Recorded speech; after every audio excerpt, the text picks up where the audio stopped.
Hi, thank you so much for joining again. Good to have you here. It's Ben here, and today I want us to talk a little bit about understanding grief and grieving.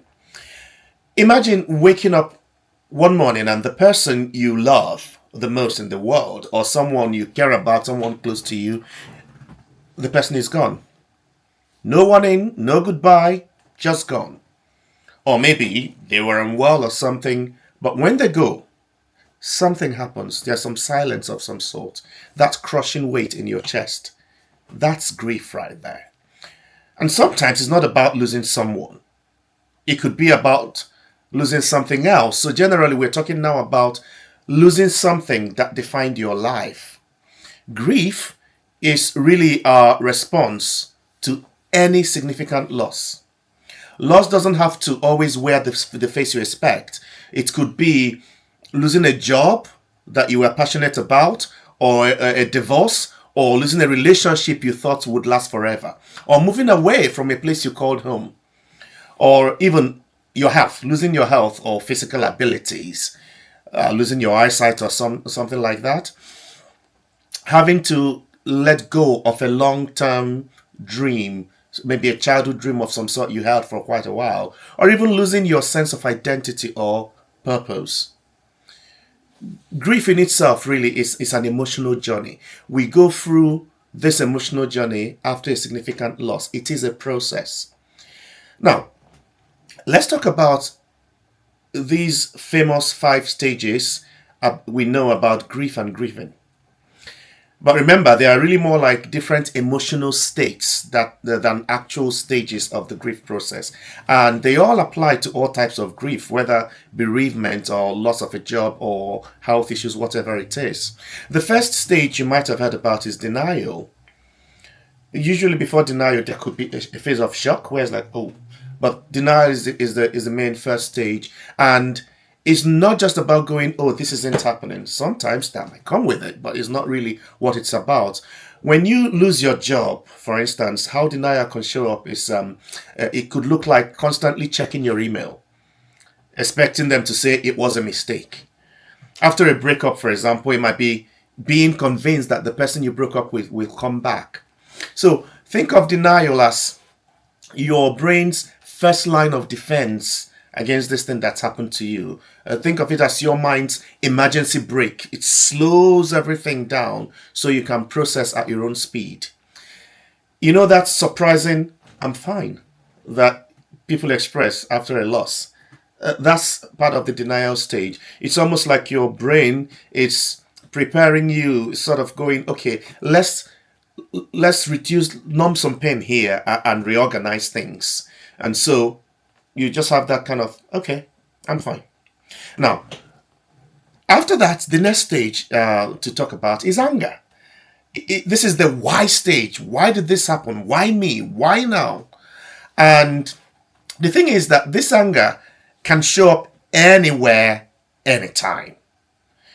Maybe you're angry at the company that laid you off, or you're angry at your body for getting sick, or maybe you're angry at at yourself for not seeing the signs in your relationship. With bereavement, you might be angry at the person that died. You might be angry at yourself, or at the doctors, at the world, angry at God even in some cases, and that's completely normal. All of that anger is valid. It's part of processing the loss. Someone told me recently how since they lost their brother, they've just had this intense anger at everything. This is part of the grief. The third stage of grief is bargaining. This is where we try to literally negotiate with reality. What if that stage, if I just work harder, maybe I can save this career. If I change everything about myself, maybe this person will come back to me and the relationship will start again. If I try this experimental treatment, maybe I can reverse this diagnosis. It's really our mind trying to find control in a seemingly uncontrollable situation.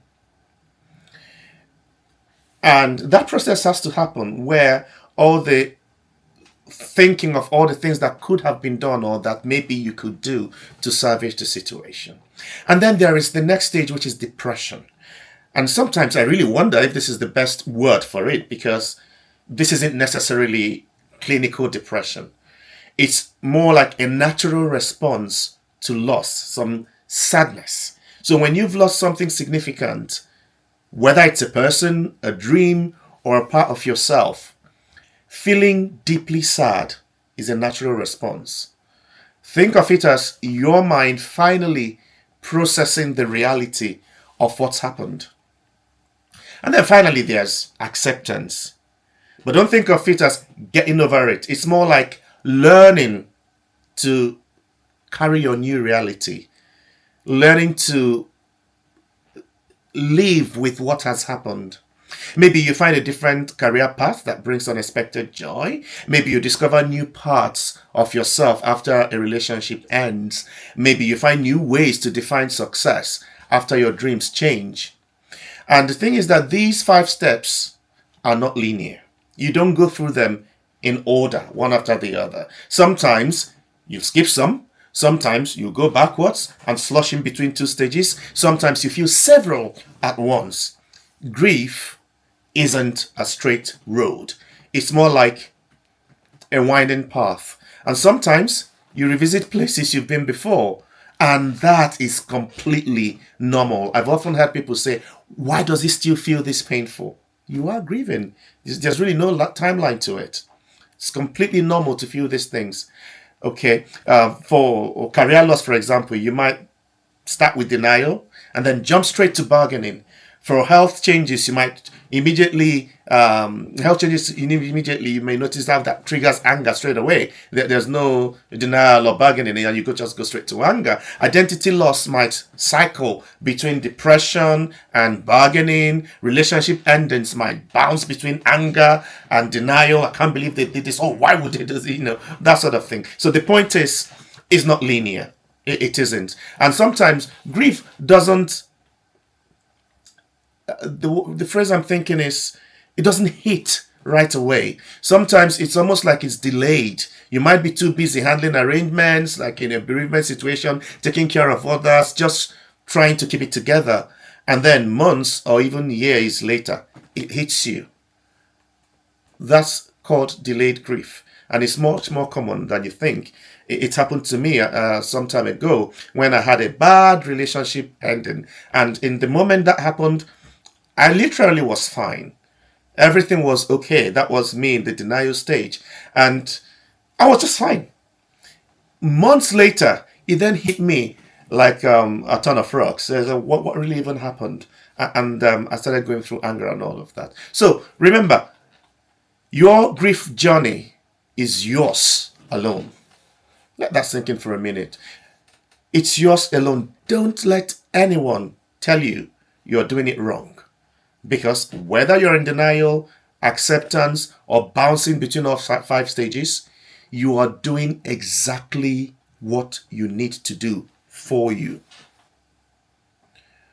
Whatever you're grieving, whether it's a person, a dream, a relationship, or a part of yourself, your grief is valid. There's no hierarchy of loss. What matters is that something significant to you has changed, and you are allowed to feel that deeply. There's no right way to grieve, and there's no timeline either. There's nothing like, I still shouldn't be grieving by now. No. So be patient with yourself. Seek support when you need it. And most importantly, give yourself permission to feel whatever you are feeling, knowing that sometimes you may be uncomfortable. It was a loss, for goodness sake. Healing is not about moving on. It's about moving forward. And when it happens, you will know.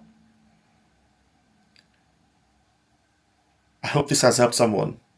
Tune in again, and if you found this really useful, maybe someone else will find it useful, so share it with them. Thank you so much, and see you sometime soon. Bye for now.